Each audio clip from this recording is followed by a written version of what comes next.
Hello success academy 12 students.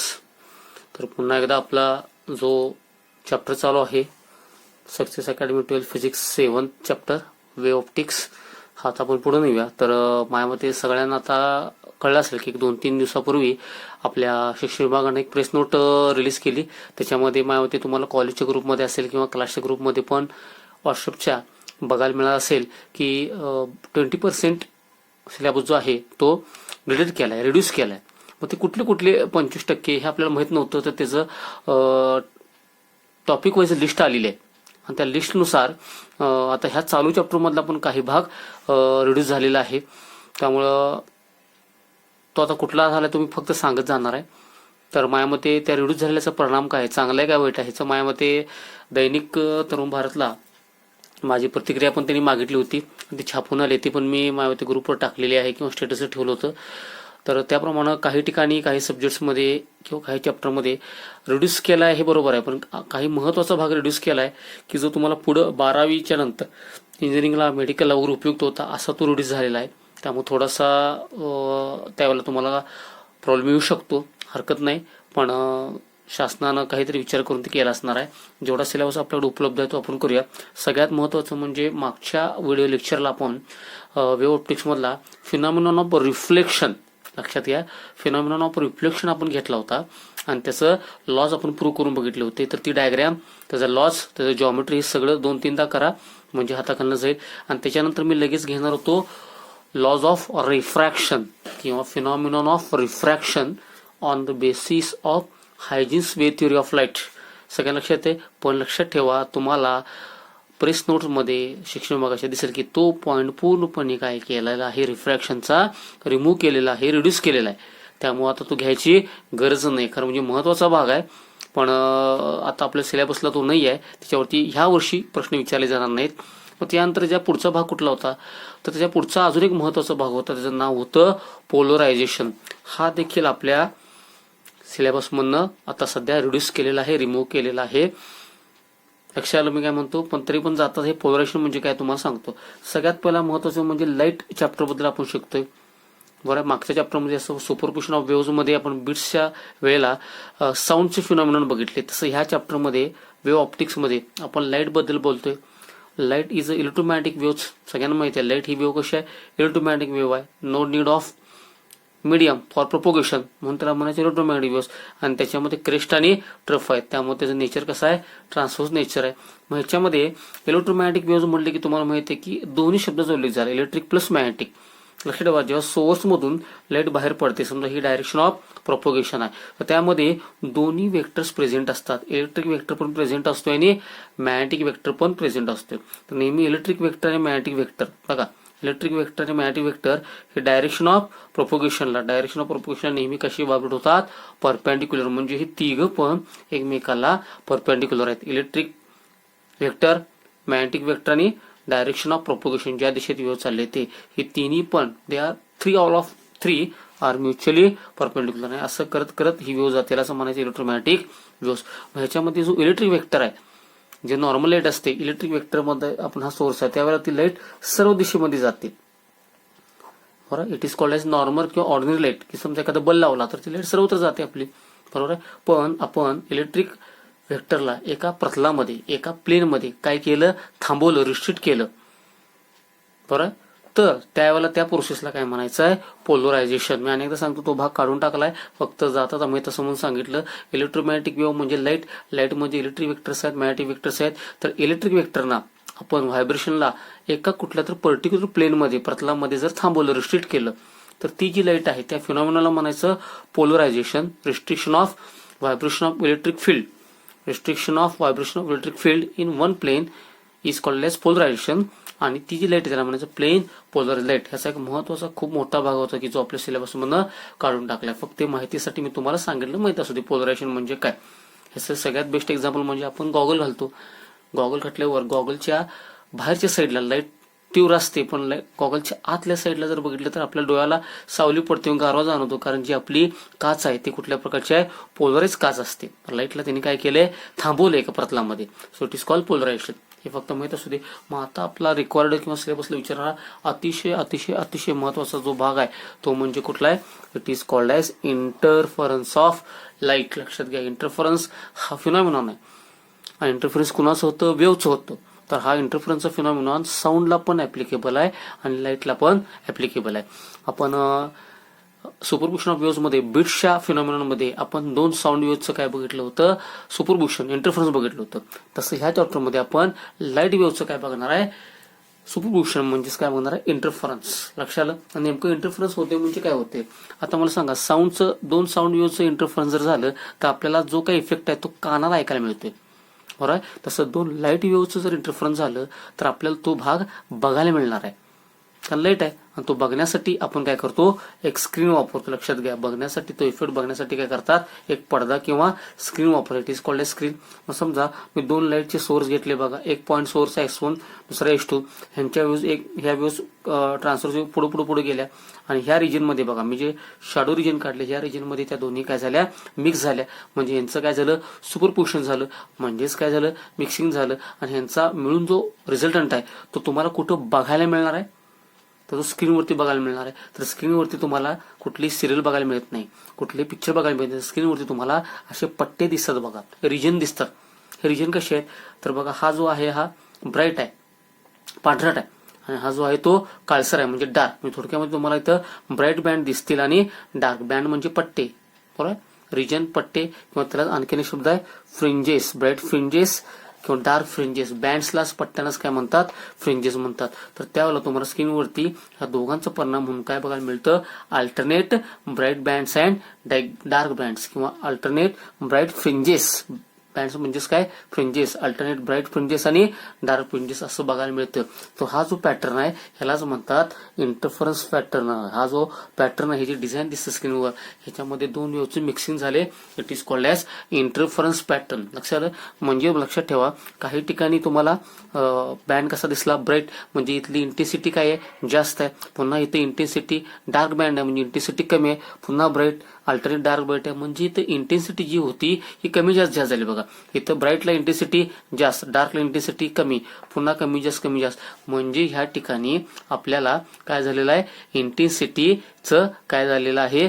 नवीन रूप बघायला मिळते. काही ठिकाणी मॅक्झिमम इंटेन्सिटी आहे, काही ठिकाणी मिनिमम इंटेन्सिटी आहे, काही ठिकाणी मॅक्झिमम आहे, काही ठिकाणी मिनिमम आहे. म्हणजे इंटेन्सिटीचं मॉडिफिकेशन झालेलं आहे. आणि ते मॉडिफिकेशनसाठी आपल्याला 2 किंवा अनेक लाईट वेव्स काय करायला लागल्या? सुपर इम्पोज करायला लागल्या, मिस करायला लागल्या.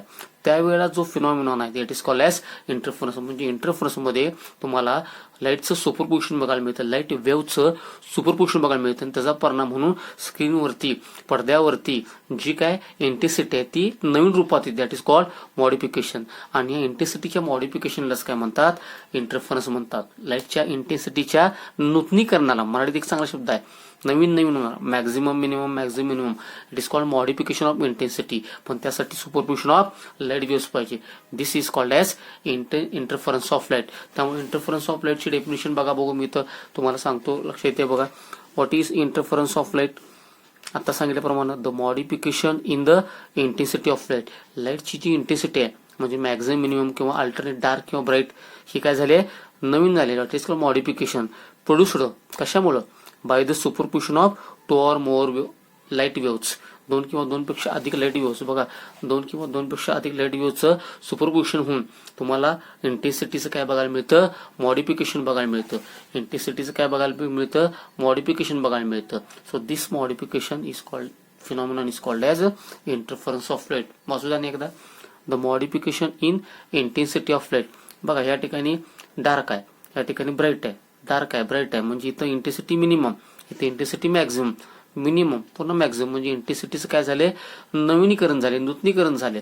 So the modification in the intensity of light produced. पण त्यासाठी काय करायला लागलं? बाय द सुपरपोजिशन, मिक्सिंग व्हायला लागलं. कोणाचं? Of 2 or more light waves. 2 किंवा 2 पेक्षा लाईट वेव्सचं मिक्सिंग जर झालं, 2 किंवा 2 पेक्षा जास्त वेव्स मिक्सिंग होऊन तुम्हाला जे इंटेन्सिटीचं मॉडिफिकेशन बघायला मिळते त्यालाच काय म्हणायचं? Interference of light. आणि जो पॅटर्न बघायला मिळतो स्क्रीनवरती, जो चित्र बघायला मिळतं किंवा जे तुम्हाला डिझाईन बघायला मिळतं त्यालाच काय म्हणायचं? इंटरफरन्स पॅटर्न बघायला मिळतं. मग आता मला सांगा, आपल्याला जेव्हा वेव्स इंटरफिअर होतात त्याला 2 प्रकारचे इंटरफरन्स असतात. आठवते का सुपरपोजिशन ऑफ वेव्स, एक असते कन्स्ट्रक्टिव्ह इंटरफरन्स आणि दुसरा असते डिस्ट्रक्टिव्ह इंटरफरन्स. बघा आता कन्स्ट्रक्टिव्ह म्हणजे काय, इंटेन्सिटी मॅक्झिमम. इंटेन्सिटी मॅक्झिमम म्हणजेच काय, अँप्लिट्यूड मॅक्झिमम. कारण अँप्लिट्यूड आणि इंटेन्सिटी मध्ये रिलेशन काय असतं, intensity directly proportional to amplitude square. हे कायम लक्षात ठेवा. हे साऊंडच्या बाबतीत पण आणि लाईटच्या बाबतीत दोन्ही बाबतीत हे आपल्याला विचारू शकतात. तर intensity is directly proportional to amplitude square. मग जर वेव्स इंटरफिअरिंग म्हणजे मला सांगा, ज्या वेव्स इंटरफिअर होणार आहेत म्हणजे मिक्स होणार आहेत, ह्या कशा असतील, इन फेज असतील. म्हणजे त्यांचं स्टेट ऑफ व्हायब्रेशन सेम असेल, म्हणजेच काय म्हणलं, सेम फेज असेल, तर अशा वेळेला अँप्लिट्यूड कसा असतो, मॅक्झिमम असतो. आणि अँप्लिट्यूड मॅक्झिमम म्हणलं की इंटेन्सिटी पण काय असते, मॅक्झिमम असते. असं उलटूया, इंटेन्सिटी मॅक्झिमम म्हणजे अँप्लिट्यूड मॅक्झिमम. अँप्लिट्यूड मॅक्झिमम पाहिजे असेल तर वेव्स कशा लागतात, इन फेज किंवा सेम फेजचे वेव्स एकत्र यायला लागतात. मग त्यावेळेला तुम्हाला पॉईंट कसा दिसतो, ब्राईट दिसतो. त्याला पॉईंट कसा दिसतो, ब्राईट. कारण इंटेन्सिटी कशी आहे, मॅक्झिमम. अँप्लिट्यूड कसा आहे, मॅक्झिमम आहे. तेव्हा पॉईंट कसा असणार, ब्राईट असणार, तेजोमय असणार. आणि त्यालाच काय म्हणायचं, कन्स्ट्रक्टिव्ह इंटरफरन्स. त्यालाच काय म्हणायचं, कन्स्ट्रक्टिव्ह इंटरफरन्स. मग आता कन्स्ट्रक्टिव्ह इंटरफरन्ससाठी ज्या दोन वेव्स येणार आहेत, कन्स्ट्रक्टिव्ह साठी ज्या दोन वेव्स एकत्र येणार आहेत, त्यांच्यामध्ये जो मार्गामधला फरक आहे त्यालाच आपण काय म्हणतो, it is called as path difference. हा शब्द या चॅप्टरमध्ये महत्वाचा आहे. बरं, मला सांगा, ही वेव्ह इथनं इथं पोहोचली, समजा हा पॉईंट पकडूया आपण, ही वेव्ह इथनं इथं पोहोचली, म्हणजे ही इथनं इथं पोहोचली, ही इथनं पोहोचली. ह्यांच्या मार्गामधला जो फरक आहे त्याला मार्ग म्हणजे काय, पाथ, आणि फरक म्हणजे काय, डिफरन्स. त्यांच्या मार्गामधला जो फरक किंवा डिफरन्स आहे, बरोबर आहे का, त्याला म्हणायचं path difference. That is called delta L. L for path length आणि डेल्टा म्हणजे डिफरन्स. पाथ डिफरन्स हा कसा असतो, एन लॅम्बडा असतो. बघा हा कसा असला पाहिजे, एन लॅम्बडा. म्हणजे थोडक्यात एन म्हणजे काय, 0, 1, 2, 3 म्हणजे इंटिग्रल नंबर आहे. आणि त्याला लॅम्बडा म्हणजे वेव्हलेंथ ऑफ लाईट काय आहे, लॅम्बडा. थोडक्यात इंटिग्रल मल्टिपल. हे दोघांचं गुणाकार आहे. बघा एन कसा आहे, 0, 1, 2, 3, 4 म्हणजे थोडक्यात इंटिग्रल मल्टिपल. म्हणजे तो 1 लॅम्बडा होऊ शकतो, 2 लॅम्बडा होऊ शकतो, 3 लॅम्बडा. ह्याला म्हणायचं इंटिग्रल मल्टिपल. जर वेव्हलेंथ असेल बरं, तर त्यावेळेला जर म्हणजे थोडक्यात पाथ डिफरन्स हा तुमचा कसा असला पाहिजे, इंटिग्रल मल्टिपल ऑफ वेव्हलेंथ असला पाहिजे. पाथ डिफरन्स कसा असला पाहिजे, इंटिग्रल मल्टिपल ऑफ वेव्हलेंथ असला पाहिजे. अशा वेळेला बरं तो पॅटर्न कसा असतो, कन्स्ट्रक्टिव्ह इंटरफरन्स. आणि पॉईंट कसा असतो, ब्राईट पॉईंट असतो. ही 4 गोष्टी लक्षात ठेवा. एक म्हणजे waves in phase, amplitude maximum, intensity maximum, point कसा असणार, ब्राईट. त्यालाच म्हणायचं कन्स्ट्रक्टिव्ह इंटरफरन्स. आणि कन्स्ट्रक्टिव्ह साठी दोन लाईटच्या वेव्स मधलं पाथ मधला फरक त्या पॉईंटला यायला, त्या दोन लाईट वेव्हच्या मार्गातला फरक पोचण्याचा, that is called path difference. कसा असला पाहिजे, एन लॅम्बडा असला पाहिजे. म्हणजे integral multiple of its wavelength असला पाहिजे. बरोबर. पण दरवेळेला इन फेज एकत्र येईल असं नाही. समजा जर असं झालं की ज्या वेव्स एकत्र येणार आहेत, ज्या वेव्स इंटरफिअरिंग आहेत, त्या कशा असतील, आउट ऑफ फेज असतील. म्हणजे समजा एकाची क्रेस्ट आणि दुसऱ्याची काय, ट्रफ, बरोबर आउट ऑफ फेज झालं. असं जर एकत्र आलं तर त्यावेळेला मला सांगा अँप्लिट्यूड कसा असणार आहे, मिनिमम असणार आहे. त्यावेळेला अँप्लिट्यूड कसा असणार आहे, मिनिमम. मग इंटेन्सिटी पण मिनिमम. आणि इंटेन्सिटी जर मिनिमम असेल तर पॉईंट कसा दिसतो, काळसर दिसतो. त्यालाच आपण काय म्हणले बघा, डार्क बँड म्हणले. त्यालाच आपण काय म्हणले, डार्क बँड, किंवा त्याला म्हणतात फ्रिंजेस. आता बँड पेक्षा शब्द कुठला वापरावा, फ्रिंजेस शब्द वापरा. इट कॉल्ड डार्क फ्रिंजेस किंवा डार्क बँड म्हणणार. बरोबर. मग अशा वेळेला जो पॅटर्न तयार झालाय त्याला म्हणायचं डिस्ट्रक्टिव्ह इंटरफरन्स. त्याला काय म्हणायचं, डिस्ट्रक्टिव्ह इंटरफरन्स. बरोबर आहे. म्हणजे वेव्स जर मिक्स होणारे वेव्स कशा असतील, out of phase, amplitude minimum, intensity minimum. Amplitude intensity direct proportional, हा मिनिमम हा पण मिनिमम. बरोबर. त्यावेळेला तुम्हाला पॉईंट जो आहे तो कसा बघायला मिळणार आहे, डार्क बघायला मिळणार. बघा तो पॉईंट कसा असणार आहे, डार्क बघायला मिळणार आहे. तर त्याला म्हणायचं डिस्ट्रक्टिव्ह इंटरफरन्स. पॉईंट ब्राईट असेल तर कन्स्ट्रक्टिव्ह इंटरफरन्स. आणि पॉईंट जर डार्क असेल, पॉईंट जर कसा असेल, पॉईंट जर डार्क असेल तर काळसर दाखवलंय बघा. पॉईंट जर डार्क असेल तर त्याला काय म्हणायचं, डिस्ट्रक्टिव्ह इंटरफरन्स. आणि डिस्ट्रक्टिव्ह इंटरफरन्सला मॅथमॅटिकल इंडिकेशन काय आहे बघा, ऑड मल्टिपल ऑफ वेव्हलेंथ आहे. इथं कसं होतं बघा, इंटिग्रल मल्टिपल ऑफ वेव्हलेंथ आहे, इंटिग्रल मल्टिपल ऑफ वेव्हलेंथ आहे. पण या ठिकाणी पाथ डिफरन्स कसा असला पाहिजे बघा, odd multiple of half of the wavelength असला पाहिजे. कसा असला पाहिजे, odd multiple of half of the wavelength असा जर पार्ट डिफरन्स असेल तर डेफिनेटली तो पॉईंट कसा असतो डार्क, त्याला म्हणायचं डिस्ट्रक्टिव्ह इंटरफरन्स. सगळ्यांना लक्षात मी जे काय म्हटलं ते तर पोलरायझेशन आणि रिफ्रॅक्शन ऑफ फिनॉमिनॉन हा आपल्या सिलेबस मधून काढलेला आहे. मग आता आपल्याला next required IMP formula topic कुठला आहे इंटरफरन्स. लक्षात घ्या जुन्या 12वीला इंटरफरन्स ऑफ लाईट हा सेपरेट मोठा चॅप्टर होता की जो तुम्हाला आता याच्यात 2 चॅप्टर मध्ये मिक्स केलाय. कन्सेप्ट समजून घ्या. इंटरफरन्स आपण आपल्या मनामध्ये अर्थ समजून घेताना सुपरपोजिशन किंवा मिक्सिंगच घ्यायचं आहे. पण टेक्निकली बोलताना काय होणार जेव्हा 2 लाईटच्या वेव्हज एकमेकांमध्ये काय होणार आहेत सुपरइम्पोज होणार आहेत त्यावेळेला तुम्हाला स्क्रीनवरती बरोबर इंटेन्सिटी मॅक्झिमम मिनिमम म्हणजे ब्राईट आणि डार्क बँड्स किंवा फ्रिंजेस बघायला मिळतात. म्हणजेच इंटेन्सिटीज काय झालं modification. So this modification of intensity of light due to superposition of 2 or more light waves is called as interference. आणि जो पॅटर्न बघायला मिळतो त्याला म्हणायचं इंटरफरन्स पॅटर्न. म्हणजे या ठिकाणी ब्राईट बँड आहे त्या ठिकाणी इंटेन्सिटी कशी आहे मॅक्झिमम आहे म्हणजेच अँप्लिट्यूड कसा आहे मॅक्झिमम आहे. मग त्यावेळेला वेव्हज कशा लागतात इन फेज. म्हणजे जेव्हा इन फेज वेव्ह एकत्र जेव्हा लक्षात ठेवा इन फेज वेव्ह एकत्र येणार आहेत म्हणजे क्रेस्ट किंवा ट्रफ असं येणार आहे एकत्र त्यावेळेला तिथं काय असतं ब्राईट बँड असतो आणि त्याला म्हणायचं कन्स्ट्रक्टिव्ह इंटरफरन्स. त्यामुळे लक्षात ठेवा waves in phase amplitude maximum intensity maximum point dark constructive interference. कन्स्ट्रक्टिव्हला मॅथमॅटिकल कंडिशन काय पाथ डिफरन्स शब्द कुठला वापरला पाथ डिफरन्स हा कसा असला पाहिजे इंटिग्रल मल्टिपल एन लॅम्बडा असला पाहिजे. एन कसा आहे बघा 0 1 2 3 इंटिग्रल मल्टिपल. आणि तेच जर इंटरफिअर होणारे वेव्हज आउट ऑफ फेज असतील म्हणजे जिथं क्रेस्ट आहे बघा जिथं क्रेस्ट आहे बरोबर त्या ठिकाणी जर ट्रफ आलं तर हे दोन्ही एकमेकांचे काय झाले आउट ऑफ फेज झाले. म्हणजे हे इकडनं चाललेलं आहे हे इकडनं चालले तर लक्षात ठेवा हे दोन्ही आउट ऑफ फेज. अशा वेळेला हे एकमेकांचा इफेक्ट कॅन्सल करतात त्यावेळेला अँप्लिट्यूड मिनिमम इंटेन्सिटी मिनिमम म्हणजे पॉईंट कसा असणार आहे डार्क पॉईंट असणार आहे. पॉईंट कसा असणार आहे डार्क पॉईंट असणार आहे. त्यावेळेला त्याला म्हणायचं डिस्ट्रक्टिव्ह इंटरफरन्स.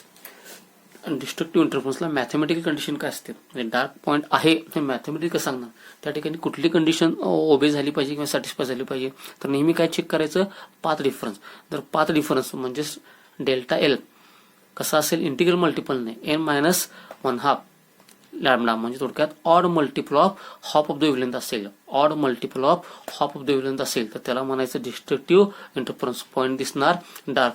आणि पार्ट डिफरन्स जर इंटिग्रल मल्टिपल असेल पार्ट डिफरन्स जर इंटिग्रल मल्टिपल असेल तर त्यावेळेला तुम्हाला जो पॉईंट बघायला मिळणार आहे तो कसा असणार आहे ब्राईट कंट्रीतली इंटेन्सिटी ब्राईट त्याला म्हणायचं कन्स्ट्रक्टिव्ह इंटरफरन्स. सगळ्यांना लक्षात आलं. म्हणजे ज्यावेळेला आपण एक स्पेसिफिक कंडिशन या उभे करून स्क्रीनवरती लाईटचं काय घडतो सुपरपोजिशन आणि जो पॅटर्न बघतो इंटरफरन्स तो पॅटर्न मध्ये नेमकं काय बघायला मिळतं बघा या ठिकाणी दाखवलंय अल्टरनेट डार्क आणि ब्राईट बँड. तर हा लक्षात ठेवा मधला ब्रँड हा ऑलवेज ब्राईट असतो. स्क्रीनच्या सेंटरचा ब्रँड ऑलवेज ब्राईट. आता का ब्राईट असतो आपण थेरीमध्ये बघणार आहे. तर ब्राईट डार्क ब्राईट बघा म्हणजे तुम्हाला अल्टरनेट ब्राईट आणि डार्क फ्रिंजेस बँड्स बघायला मिळू शकतात. आता बघा हे इथं मी काय घेतले 2 लगतचे डार्क बँड घेतलेत बघा 2 लगतचे काय घेतलेत डार्क बँड घेतलेत बरं. किंवा या ठिकाणी जर बघितलं तर 2 लगतचे ब्राईट बँड घेतले. स्क्रीनवरती कुठलंही जसं आपण बिट्स मध्ये बघितलं होतं किंवा नोट्स आणि अँटी नोट्स मध्ये तसं 2 लगतचे एक तर ब्राईट घ्या सक्सेसिव्ह किंवा डार्क ह्यांच्यामधलं जे डिस्टन्स असतं स्क्रीनवरचं पट्टीन मोजायचं 1 मीटर 2 मीटर त्यालाच काय म्हणायचं फ्रिंज विड्थ म्हणायचं. त्यालाच काय म्हणायचं fringe width that is called W. म्हणजे फ्रिंज विड्थ डेफिनेशन सांगा the distance between 2 successive bright bands किंवा bright fringes or dark fringes. सगळं एक तर ब्राईट पाहिजे किंवा डार्क ब्राईट पाहिजे डार्क एक सक्सेसिव्ह पाहिजेत आणि दुसरं म्हणजे ब्राईट किंवा डार्क म्हणून ऑर शब्द टाकायचा. आणि एकदा सांगतो बघा the distance between 2 successive dark fringes or 2 successive bright fringes यांच्यातलं जे अंतर आहे पट्टीनं तुम्ही स्क्रीनवरती मोजायचं त्यालाच काय म्हणायचं फ्रिंज विड्थ म्हणायचं. त्यालाच काय म्हणायचं fringe width. It is denoted by W. लक्षात सगळ्यांना. So it is modification of intensity म्हणजे असं लाईट वेव्हचं मिक्सिंग करून सुपरपोजिशन करून तुम्हाला जो पॅटर्न बघायला मिळतो बरोबर त्याला म्हणजे इंटरफरन्स पॅटर्न. पण कुठल्याही 2 लाईटची वेव्हज लक्षात ठेवा मिक्स केलं की तुम्हाला पॅटर्न बघायला मिळेल पण तो क्लिअर पॅटर्न बघायला मिळत नाही गुड पॅटर्न बघायला मिळत नाही क्लिअर पॅटर्न नसतो बरं. मग सगळ्यात पहिल्यांदा सुपरपोजिशन ऑफ वेव्हज जगामध्ये आपल्याला करून दाखवलं ऍक्च्युअली ते डेमॉन्स्ट्रेशन करून दाखवतं. लक्षात ठेवा इट इज थॉमस यंग. नाव काय थॉमस यंग. तर लक्षात ठेवा, थॉमस यंग नावाचा शास्त्रज्ञ आहे. त्यांनी 1800च्या दरम्यान, साधारणपणे 1800च्या दरम्यान ह्याच्यामध्ये आपल्याला डेमॉन्स्ट्रेशन करून दाखवलं. ऍक्च्युअल त्या ठिकाणी त्यानं गुड पॅटर्न, चांगला इंटरफरन्स पॅटर्न आपल्याला काढून दाखवलं होतं. लक्षात. आणि त्याच्यामध्ये त्यांनी 2 स्लिटचा वापर केला होता. What is slit? त्याला आपण मराठीत छिद्र म्हणतो. समजा तुम्ही पुठ्ठा घेतलाय आणि पुठ्ठ्याला जर इथं होल पाडलं, लक्षात ठेवा, तर ह्याला काय म्हणायचं? स्लिट म्हणायचं. आणि यातून काय होणार आहे? इथं लाईट जाणार नाही. इथं समजा मी लाईट इथं पाडली लांबून पॅरल लाईट, तर इथून लाईट जाणार नाही, इथं जाणार नाही. पण छिद्र आहे, यातनं मात्र लाईट काय होणार आहे? बाहेर पडणार. So it is called as slit. तर ह्यानं त्यासाठी 2 स्लिटचा वापर केला. So it is called as Young's double slit experiment. त्यालाच काय म्हणायचं? Young's double slit experiment. आणि त्याच्या सहाय्यानं त्यानं इंटरफरन्स कसं होतं हे आपल्याला ऍक्च्युअल दाखवून दिलं. लक्षात मी काय म्हटलं ते? तर यंग्स डबल स्लिट एक्सपेरिमेंटचं पहिलं वैशिष्ट्य काय? It was the first experiment who demonstrate the interference of light. बरोबर आहे. आपल्याला चांगला इंटरफरन्स, व्यवस्थित इंटरफरन्स कसा मिळवायचा हे ऍक्च्युअल डेमॉन्स्ट्रेशन करून दाखवलं थॉमस यंग्सनं. आता थॉमस आहे, त्याचं फर्स्ट नेम आहे, आपल्याला यंग आहे. तर it is called as Young's double slit experiment. तेव्हा आपल्याला परीक्षेत क्वेश्चन असतो, यंग्स डबल स्लिट एक्सपेरिमेंट काय करा? डिस्क्राईब करा. यंग्स डबल स्लिट एक्सपेरिमेंट काय करा? डिस्क्राईब करा. आणि त्याच्यावरनं स्क्रीनवरती हे डार्क बँड फ्रिंजेसची पोझिशन्स आणि ब्राईट फ्रिंजेसची पोझिशन्स कुठं कुठं काय काय येते हे मॅथमॅटिकली दाखवायचं. So derive the position for bright fringes and dark fringes. Dark fringes स्क्रीनवरती कुठं कुठं असणार आणि ब्राईट फ्रिंजेस कुठं असणार, ही कंडिशन आपल्याला यंग्स डबल स्लिटच्या सहाय्याने काय करायची आहे? एक्सप्लेन करायची आहे. लक्षात. पुढचा क्वेश्चन हा एक मोठा क्वेश्चन पडू शकतो. तसं काय इंटरफरन्स काय आलं? इंटरफरन्स म्हणजे काय? The modification of light. बरं. मग आता मॉडिफिकेशन होत असताना ज्या वेळेला वेव्हज इन फेज एकत्र येतात त्यावेळेला काय घडते? तर त्यावेळेला इंटेन्सिटी कशी असते? मॅक्झिमम असते. वेव्हज इन फेज असते, इंटेन्सिटी मॅक्झिमम. त्यावेळेला पॉईंट ब्राईट, कन्स्टंट इंटरफरन्स. ज्यावेळेला वेव्हज आउट ऑफ फेज एकत्र येतात त्यावेळेला इंटेन्सिटी मिनिमम. त्यावेळेला point dark. It is called destructive interference. सगळ्यात महत्त्व म्हणजे मॅथमॅटिकल कंडिशन. कन्स्ट्रक्टिव्ह साठी मॅथमॅटिकल कंडिशन आहे. नेहमी कंडिशन साठी काय चेक करायचं? पाथ डिफरन्स चेक करायचा. पाथ डिफरन्स, दोन लाईट मध्ये पोहोचायचं, एकाला समजा 7 मीटर लागत असेल, दुसऱ्याला 4 मीटर लागत असेल पोहोचायला त्याच पॉईंटला, तर दोघं 3 मीटर झालं, थोडक्यात 7 वजा 4, त्यालाच आपण म्हणतो पाथ डिफरन्स. तर नेहमी काय चेक करायचा? Path difference. तर पाथ डिफरन्स म्हणजेच डेल्टा एल. या वर्षी नवीन सिलेबसला तर सिम्बॉल वापरला डेल्टा एल. तर पाथ डिफरन्स हा इंटिग्रल मल्टिपल ऑफ वेव्हलेंथ असेल, म्हणजे एन लॅम्बडा असेल. आता एन 0 1 2 3 आहे बघा, 0 पासून स्टार्ट आहे, त्यावेळेला तो पॉईंट ब्राईट म्हणजे कॉन्स्टंट डिफरन्स. जर पाथ डिफरन्स हा odd multiple of half of the wavelength असेल, odd multiple of half of the wavelength, आणि मी बोलतो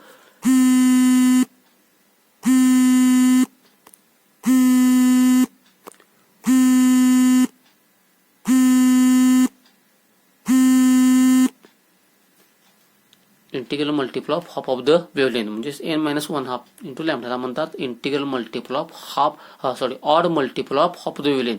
इंटिग्रल मल्टिपल असेल तर कन्स्ट्रक्टिव्ह ब्राईट पॉईंट, आणि odd multiple of half of the wavelength असेल म्हणजे n-1/2 इंटू लॅम्बडा, त्याला म्हणायचं odd multiple of half of the wavelength. असं पाथ डिफरन्स असेल तर त्याला काय म्हणायचं? Destructive interference. मग आपल्याला फर्स्टली जो इंटरफरन्स डेमॉन्स्ट्रेट करून दाखवला, तो कोणी दाखवला? डेमॉन्स्ट्रेट करून आपल्याला तो डेमॉन्स्ट्रेट करून दाखवला यंग्सनं, थॉमस यंग्सनं.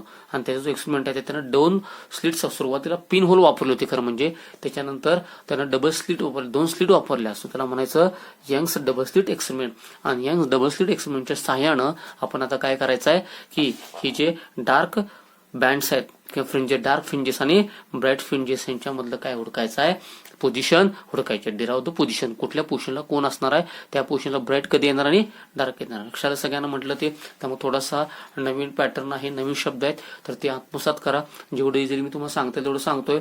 आज तर सगळा थेरोटिकल बाज झालाय, उद्याचं नेक्स्ट लेक्चर सगळं मॅथमॅटिकल असणार आहे, यंग्स डबल स्लिट एक्सपेरिमेंट असणार आहे. सगळ्यांना मी काय म्हणलं लक्षात आलं? आणि एकदा मी तुम्हाला आता पुस्तकामध्ये नेमकं इंटरफरन्स होते म्हणजे काय ते दाखवतो बघा. तर 2 सोर्सेस घेतलेत, सगळ्यांना दिसते का बघा?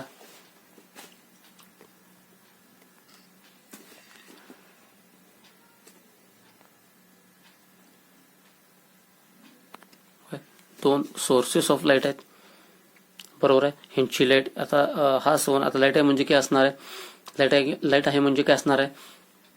ट्रान्सव्हर्स वेव्ह असणार आहे. करेक्ट तर लक्षात ठेवा हा क्रेस्ट डॉटेड ट्रफ म्हणजे त्यांनी काय केलंय सॉलिड म्हणजे क्रेस्ट डॉटेड म्हणजे ट्रफ आणि ते कसे असतात अल्टरनेटरी असतात crest trough crest trough crest trough हे झाले S1चं तसंच S2चं क्रेस्ट ट्रफ असं यांचं काय झाले मिक्सिंग झाले म्हणजे या ठिकाणी सेम मॅच झाली म्हणजे थोडक्यात क्रेस्टला क्रेस्ट ओव्हरलॅप झालाय किंवा ट्रफला ट्रफ ओव्हरलॅप झालाय म्हणजे थोडक्यात सेम फेज त्या ठिकाणी तुम्हाला काय दिसेल कन्स्ट्रक्टिव्ह आता हे जर मधला भाग बघितला त्या ठिकाणी बघा सॉलिड आले म्हणजे क्रेस्ट आले इथं पुन्हा डॉटेड म्हणजे ट्रफ बरं क्रेस्ट म्हणजे थोडक्यामध्ये ह्या ठिकाणी सर्व इन फेज जो एकत्र ते तुम्हाला काय बघायला मिळतं कन्स्ट्रक्टिव्ह इंटरफरन्स म्हणजे इथं डेफिनेटली ब्राईट पॉईंट असणार आहे आता ह्या ठिकाणी जर मी जे रेड पॉईंट दाखवतोय त्या ठिकाणी बघा एक डॉटेड आहे आणि एक काय आहे सॉलिड आहे एक डॉटेड आहे एक सॉलिड आहे म्हणजे आउट ऑफ फेज आहे अशा वेळेला तो काय असतो डिस्ट्रक्टिव्ह इंटरफरन्स असणार आहे असं तुम्ही प्रत्येक पॉईंट जोडून हे जे पॉईंट आहेत हे लाल पॉईंट हे डिस्ट्रक्टिव्ह इंटरफरन्सचे आहेत आणि हा जो ब्ल्यूचा दाखवलाय तो कन्स्ट्रक्टिव्ह लक्षात आलं अशा रीतीनं लाईटचं काय होत असतं इंटरफरन्स होत असतं it is called interference pattern लक्षात मी काय म्हटलं ते हे सगळ्यांनी जरा व्यवस्थित बघा नवीन शब्द कानावर पुढे देत मग आपली थेअरी तयार येईल ओके